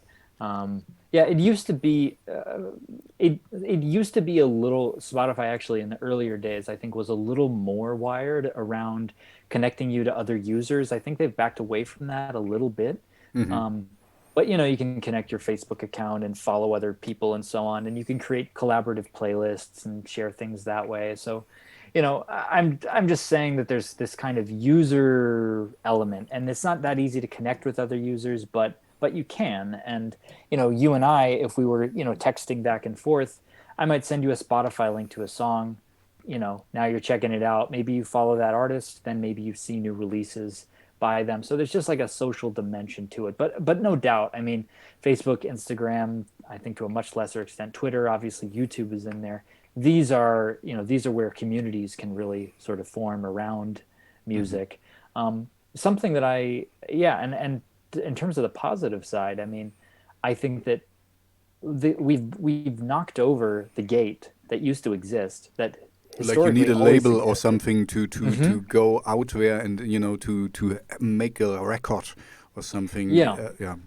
It's tricky because you have so many trends happening simultaneously. Like, you knock down the gate and the first thing that happens is more and more people run through the gate than ever. So as you alluded, it's easier to make music than ever, but it's also easier to have make bad music be out there. Yeah, it's easier to make bad music. It's easier to make every kind of music, which means there's just a multiplicity of music, an order of magnitude more that's available than ever before. So breaking through the noise, that's a little bit trickier, and there are new, like, mini gatekeepers maybe to move through. But yeah, I do think that it has the best thing I can say about Facebook is that I'm thinking of Facebook the company, not just the platform, but Instagram too, is that it has democratized a certain ability to reach people of a certain kind, to find like-minded brains, if you will. This is what I tell people I'm trying to do, is I'm trying to find brains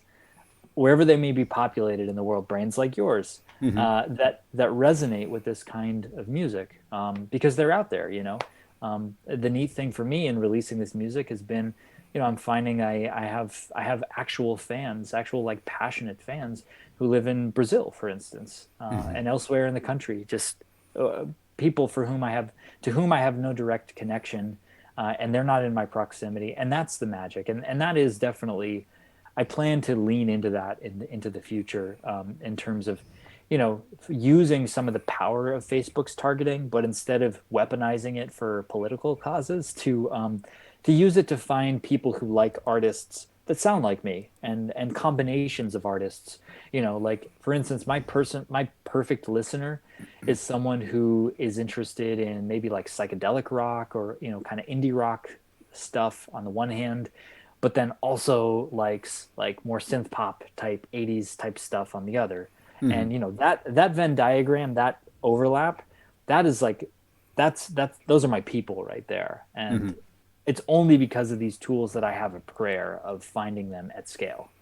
So I see. Yeah. Okay. So you have not employed any tactics yet, or Facebook ads or something, but you think you will in the future? I'm sure that I will, because I think it's the best lever that somebody with a little bit of marketing budget and not a lot of special connections can pull to find that like-minded person. And of course, you got to bring the goods. You have to have great content. You got to have, I got to get that performance video with the waterfalls in it, as you mentioned. It's something I can do a dance routine for you if you want. So we just remote. Yes. I'm an actor as well, so I can look, excellent. I can look good a little bit. Yeah. Rip that shirt off, and we'll do green screen, waterfall. Yep, and then we'll play really delicate music, and it'll all make sense. Yeah, this is kind of when we are back to the Marsupial Lion thing, kind of diverting the expectations. I do really Hulk Hogan shit stuff, and you just play like doodle-doo, elevator music over it. This would be funny as well, See, now, see, look at that. You really understand me now. We've really made progress, I think, in this conversation. You've got my number, as we say. I got it. No, this is as I said before, this is what I love. There is no right or wrong. This is just like, just be creative, just be play around with things. Don't take yourself too seriously. That's also a good thing. I have to make the distinction. I don't want to make a fun band, because this was my issue with you as I read your name the first time. I was like, huh? Okay. And when you had the stuffed animals in your hands, and I was like, okay, is this a kitty guy? What is he kind of, doing here? Yeah. The point is, I want to be taken seriously as an artist, I don't mind, you know me now a little bit. I like to laugh. I like, I think, life is much more fun if you laugh once in a while, And so don't take yourself too seriously, but the music should be kind of, as you can see in my channel, it's more gothic and dark wave and stuff. It's more serious and stuff. But I can laugh about this too, because okay, I should not. I have one thing in my playlist, and this is so super over goth. That's kind of I was laughing as I was here. Okay, I don't say it because otherwise he would know who he is. But it's kind of like dark, and this is dark, and okay, it's so funny, and then it's the little boy, who carries the groceries of his mom and behaves nicely and get an ice cream or something. So it's nothing wrong with that. We're all playing. See, this is maybe another point when you think about performances, because this is what I'm about more is on stage. I have a different persona, I'm myself, of course, but I play a little role, like Rammstein does, These guys are really nice guys, but if you have them on stage, like, okay, I don't want to get too near to them. I mean, they're flamethrowers, so you shouldn't get too close to them anyway. But and I like this also because for me this means taking the listener and the audience seriously. Yes. If you talked about the new metal bands, and for me it was like they kind of have their baggy pants, and this is how they walk around, and this is also they go on stage. It's kind of like they're just in the audience, and now they're on stage. And for me, it's kind of like the stage is a magical. I mean, you have been on stage. It's a magical place as well, so that you kind of. You dress a little bit for it, and you kind of get this persona out, and you're a rock star, and and this is what the people want. I think Lemmy from Motorhead said something very nice. Like when people see you on stage, we want not the nice guy from their neighborhood. They want the rock star. So give it to them, And so it's a little acting, and it's fake it until you make it, maybe. But it's also the fun of it, So you can be this other persona, and Yeah. Anyway, I guess you are kind of but like I said in the beginning, I saw your pictures and it was like, he has stuffed animals and okay, and he makes music. Okay, let's see what Stuffed he's about. animals and metal. Yeah. Yeah. It doesn't come to mind directly, but No. now you kind of broaden my view. So thank you for that. Oh, my pleasure. Yeah. Well, we'll see. I mean, who knows what the visual motifs and aesthetics and tropes will look like going down the line. I'm not sure the stuffed animals will make another appearance, but the concept of Marsupial and Lion are probably going to stay around for a while, especially as the brand is really in an emergent state where people are just discovering it for the first time. Who did your cover artwork, by the way? I've gotten a lot of questions about that, which makes me so happy because the concept of the art was an idea I had that I gave to a almost lifelong friend of mine, an old friend of mine, who is a really, really talented artist. And so he did the sketch work, and the idea was, I want to capture the spirit of the album where it's about the relationship of humanity to technology. And so you can really see this in the full like the original piece that's a little bit bigger than the little square. But it's me and Parker, and we're fighting off these internet router robots. So their heads are the little internet Can you get routers. up again so that I can watch it? Can look at the artwork because you have a shirt on. Oh yeah. Okay, yeah.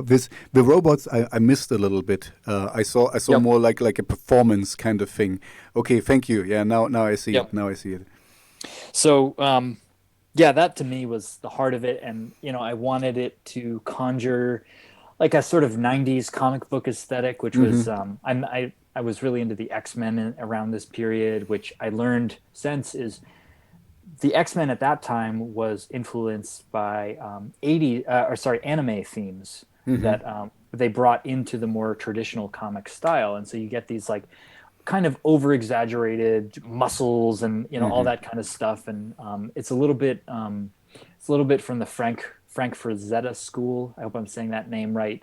Really, really talented artist who was just way ahead of his time and kind of created that sort of Conan the Barbarian aesthetic, just the huge muscles. So over muscle bound stuff. So kind of impossible, basically.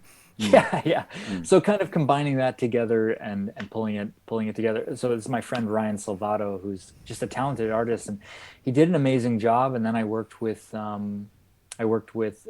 believe she's a Serbian artist that I found online who did the coloring. And I again, a shout out to her because I think she did an incredible job as well. And then one more artist, a third artist who did the actual logo here up in the I cannot see it. Can you give it? Right. The logo? There we go. Okay. The juvenile thing. Juvenilia. Yep. Juvenilia. And sorry. Yep. Yeah. Juvenilia. Yep.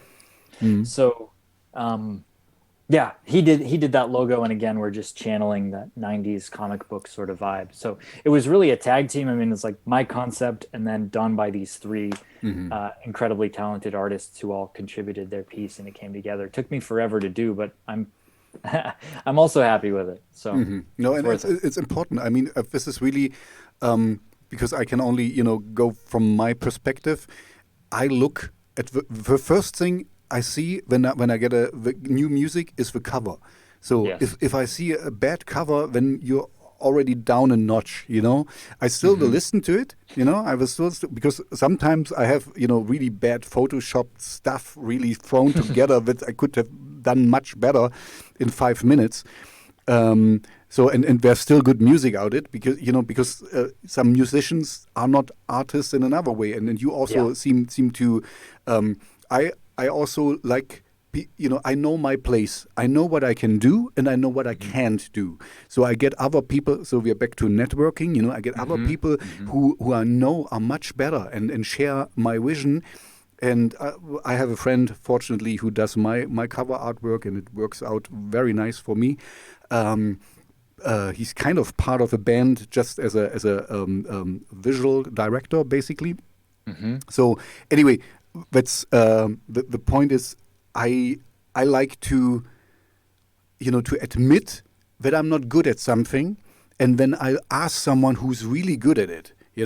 It's I kind of this is this is my main theme. I just moved to a new place, and I could do a lot of things myself, but I know I don't have a really whatever takes me 5 hours, somebody who does it every day takes half an hour. Yeah. So I'm kind of like, okay, then I'd rather pay someone to do it and have it better done than I did it. And of course, I don't have a how you say this satisfaction that, oh, this is what I did, but look how crooked it looked, and I made it completely wrong, and I broke it 3 times, and I had to replace it 4 times, and whatever, Yeah. But I did it myself, So I'm honest with myself, I'm not the best handyman, so I have friends who can help me there, and anyway, and so is it with your.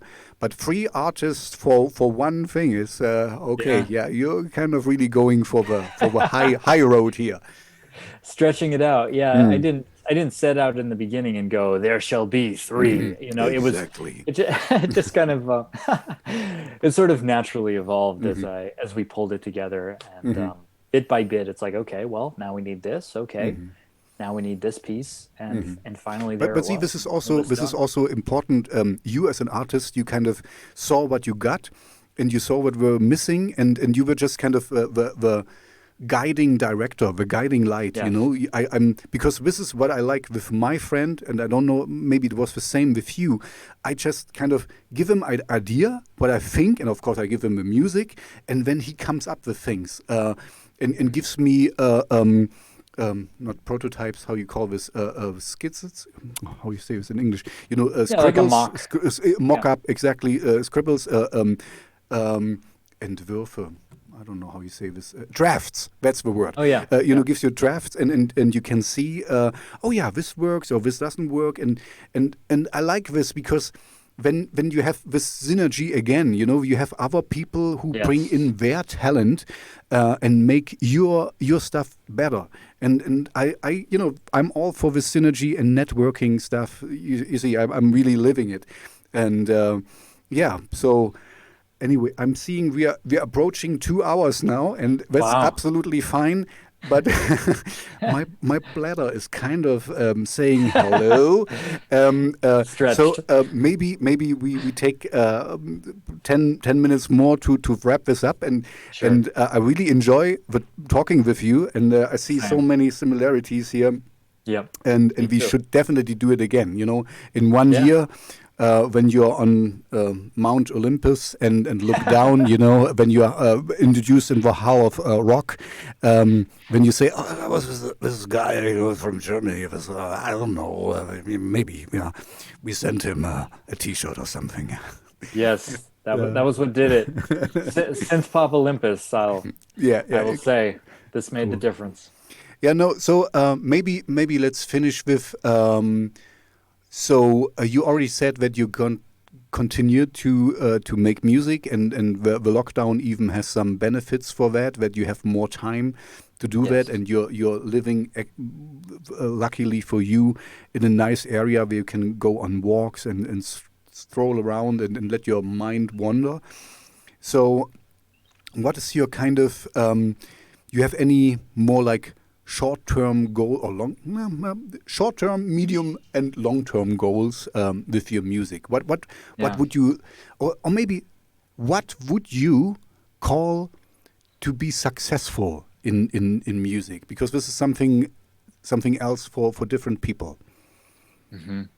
Well, I think there's different. I have like a sort of set of graded criteria. There's different levels of success, and I don't need to achieve every single one of them to feel satisfied. I think the first level of satisfaction is just putting out the album into the world in an accessible way, and doing right by it in terms of sharing it around and getting it to people that I think are going to like it as best I can do.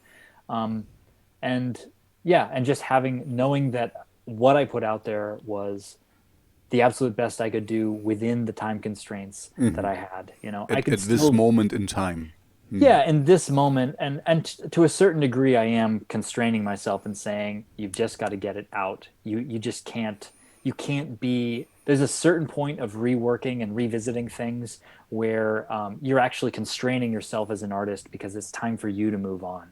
And so I tried to find a balance where I worked and worked and worked and worked at the songs and bringing in elements that I thought would make them more lively and come more to life and have more of me in them, but also trying to realize, okay, now it serves you, the artist, to move on to the next thing. And so I tried to kind of find that line in putting this out. But the number one criteria was just make it as good as you can and bring it into line with your own taste and your own expectation for what music could be that you're dreaming up. And so that was the number one thing. So in a way, I've already achieved the main goal, you know. Yep. I think from here it'll be about finding those brains that we mentioned earlier, the like-minded brains that resonate with this kind of music, using the available channels, the same ones I was railing against earlier in the call for the way they're disrupting civilization, tend to be very powerful for, I think, reaching potential listeners. So I'll do a lot of that, I think, in the coming year, and I'll be doing new music. You know, I'm eager to get more music going. I'm imagining, I don't know if the next thing, it might be an EP. It might be a smaller EP that feels like an extension of Juvenilia. And then the next album might be a little bit more of a sonic departure, sort of thematically. It really depends now on what excites me most when I really get down to it, because I gotta say, I have a vision for a new batch of music, which is kind of bubbling up, that is distinctly different from Juvenilia. It's a little bit simpler. It's a little bit more stripped back, but it'll still be intense. It'll still have guitars and synthesizers. I really would love to bring more of my inner drummer into the music. This would be interesting, and just getting more. I mean, the beats are predominantly mine. I think in the end I probably did maybe 60 or 70% of the programming, and then the other 30-40 was Parker. But for the next thing, I could imagine just owning the drums completely, and then playing with that and getting new sounds and maybe a little bit more of a murky direction. I've just been inspired lately by a lot of bands that just have this incredible, murky, swampy is the best word I can think of. Others might use other terms. Okay. That do kind of like a psychedelic thing. There's a band, Unknown Mortal Orchestra, that I've really connected with. Never heard of. There's one I just discovered yesterday. They're called Chicano Batman. And I just think I think it's just some of the best sounding music I've heard in a while. So it could be, this is a long answer, but it could be that I do an EP that sort of ties the bow on some songs that are very sonically similar to Juvenilia. And so it'll kind of be a second act. Or it could be that I just go right into music that takes a bit of a turn and evolves a little bit more. And I'm not sure yet. But I think in the next year or so, it'll be one of those two things that will have bubbled up. I see. What I can, as you described it, okay, maybe I don't put myself in a good light now, but I'm a simple person. So I liked, as you said, that you do stripped down songs, because I honestly think it's harder to make a good simple song, you know, who really means something and can live and breathe on his own, when just doing gent progressive metal where you change every 7 seconds and you show off how well you can do things. And for me it's kind of like jazz or something. I mean, yeah, I know I can clearly hear that you can play the guitar, but it doesn't does not do the song justice. You kind of kill the song with too much stuff. So I really, I would like to hear that. But this is me personally, because I like simple music. I mean, this doesn't mean, you know, just 3 chords or whatever. But even this, I wouldn't mind. But I think keeping it simple is is also keeping it to the what is needed and what's essential of a song. You know, sometimes a song can really live. You know, you talked about Tears for Fears, having a nice solo and really doing things, but sometimes it can kill the song. It can smother it, and so you know, this is what you really have to kind of get a, how you say, in German we say you have to feel it in your fingertips when it's the right part to do something more, and sometimes it's less, you know. Sometimes less is more. And anyway, this, I just wanted to say, I like simple music, you know, where I can follow, but still a little bit surprised, you know. And simple music doesn't mean to be just like very simple. If you have a cool drum, I found one band who really doesn't belong in my playlist. I think they're called ARP. I can send you one song, and they have the Song of Summer or something. It's really it's a poppy pop song, but it's so cool. It's so cool. It's way too happy for my playlist, but there's such a cool drum sound, and it's so it's just such a nice piece, but it's simple, and I love it, and I love it. It's so anyway. That's where I really feel most, where I can connect both best with, you know. Just before we talked, I was listening to some things what I got on some mithap, and there was some gent metal progressive.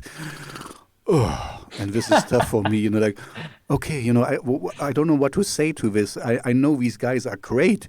I can hear it.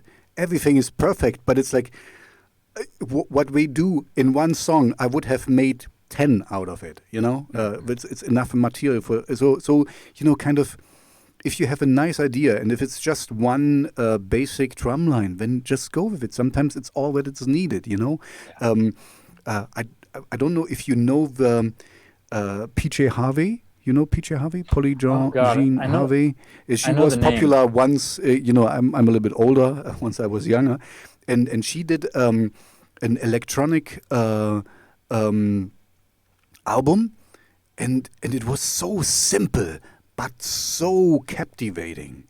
And maybe your Parker will know it. You just talked with him about it. Polly Jean Harvey, not the old stuff where she still had her band. She kicked her band out and just did electronic. Anyway, sorry, off topic again. But no, not off topic. It's about music. But I just want to say, don't be afraid to make simple songs. Simple songs are cool, and simple songs make you get played in the radio. No, but you know, I mean, just do whatever you like. That's basically it, because you can really tell if an artist stands behind his work or if it's just going through the motion, basically. You know. Yeah, so that's if there's a complicated song, do it. If there's a simple song, don't shy away from saying, okay, but I can do so much more, and I cannot show here. Doesn't matter. If it's good for the song, it's perfect. Yeah, and what I would add to that as well is that if your simple song is really great, I completely agree. By the way, I think in some ways, simple pop might be the hardest genre to create, just because you're working with fewer parts, and so you really got to make them good. You got to make them count. But what I would say, particularly to musicians who might be listening to this, is if your simple song is really, really strong, but maybe it doesn't sound like, it doesn't totally punch yet when you're writing it and you're recording it, bear in mind that when you go through the process of doing a halfway decent mixing or mastering job, you can really make just a few parts of your music come to life in a massive, massive way. And so just the nature of sonic frequencies, to get a little nerdy here for a second, is that you can sort of raise things up in a way and make them fit together in a way that will make them really, really, if you either hone your craft as a mixer, or if you work with a good mixing or mastering engineer, they're going to bring those simple things to life in a way that will sound, I guess, competitive. I kind of hate that word in this context, but sort of competitive and in line with what people are going to hear when they get on Spotify and listen to the music they love. So it kind of, your music doesn't need to do everything right from the get-go, because when you go through the process of completing a good song and bringing it to market, you're going to bring it through these hurdles that are going to bring it more and more and more to life. Yeah, no, but see, would be another topic we can talk about. How, I mean, mixing and mastering and how to do things. I remember, I really loved Depeche Mode and There's Never Let Me Down Again. This drum, and it's just this drums is it's super simple, but it's so effective, and it smashes you, and it's exactly. But this is maybe, but anyway, this would be another topic, because the problem with a musician doing his own mixing and mastering is you're sometimes too involved, and sometimes it's good if you have. Do you have an outsider who does it for you, or how do you do it? Just the last question. So Sure. On this project, I worked with a mastering engineer, a local mastering engineer that I really respect, and that was the most hands-on that anyone else got with the project. I worked for, I did a session with an artist producer, and we sat with the songs a little bit, and we made some mixing moves, that kind of thing. But it was more just thinking about the production in general. This mastering engineer that I worked with, that was the main outside force that really influenced the sound of the music. For better or for worse, Parker and I basically mixed it ourselves. I would say that this particular mastering engineer got, like, he did such a thorough job with it that we worked into mixing a little bit. Like, he's also a drummer, and he was very particular, just was able to take things to a level of specificity in terms of shaping the drum frequencies that is way beyond my level of expertise. So he brought a lot to the ultimate sound of the music, and I'm so glad I worked with somebody else on that last step. I don't really regret basically doing it DIY otherwise, because that was such an incredible learning experience for me, and it means that so much of me is in this music, for better or for worse. But yeah, for mastering, no regrets at all about bringing in somebody that I trusted. Yeah, and this is what I said earlier. Kind of see where your limitation is, and sometimes it's just good to have somebody with fresh ears, because after a while, it's your music. You cannot hear it or leave it for a few weeks or months better, but you can hear it with fresh ears again, because you're so entrenched in it. You cannot be, you're just not objective anymore, so and how can you? This is your music, and if it's really you, then you poured your heart into it, and this is exactly how it should be. So you need somebody from outside to really, you can trust. Anyway, you did the right thing. It's a really great okay, I should not I only heard Red Planet, so I wanted to say it's a great album, No, I don't want to lie, I don't. Fair enough. I have to listen. I will, but trust me, I will listen to more of it, and there will be showing more up in my playlist. I'm pretty sure. All right. So and please always send me your new stuff. I want to see where you're going. I might not feature it all the time. You know me. I'm an opinionated person, and but this is also, this is absolutely fine. It's your music, and you don't. If you're happy with it, that's all that counts. You cannot. I guess. Oh, so sorry, we're getting into a new theme. It's you can try algorithmic to see what's going on and what's the most influential right now, and what people would want to hear and stuff, and but this is not this is not your music, and there will be no fresh music if everyone does this. Then it's kind of everyone sounds like everyone else, and this is like. I talked with another guy, and he said, Billie Eilish, this is the new thing, and now everyone wants to be like Billie Eilish, and because she did something new, and so just do something new, and nobody will, people will ignore you for 10 years, but when you might break through and you be, true to yourself. Anyway, I guess, I'm preaching to the choir, so to speak. You know what you're doing, and you're doing a great job. thank you very much for your time, and it was lovely to talk with you. And I'm pretty sure we will do it again because you seem like a really cool dude, and the music, I want to see where it's going to. So maybe we talk again when the next EP or album or whatever you decide in the end will come out.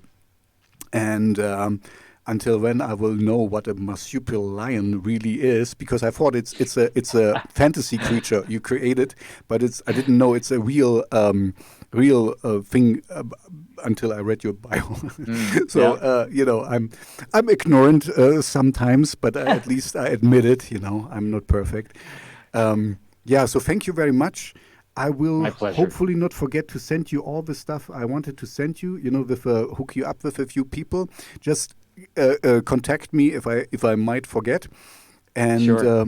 I wish you all the best.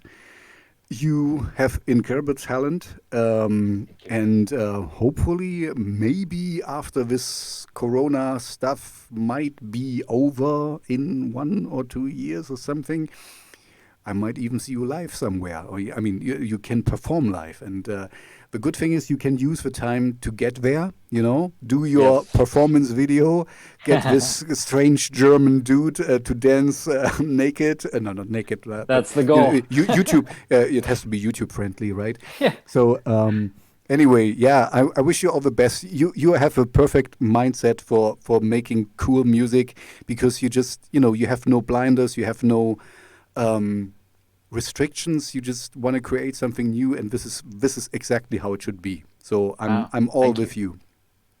That means so much. Thank you. Yeah, and I will try to do my part, to help you with.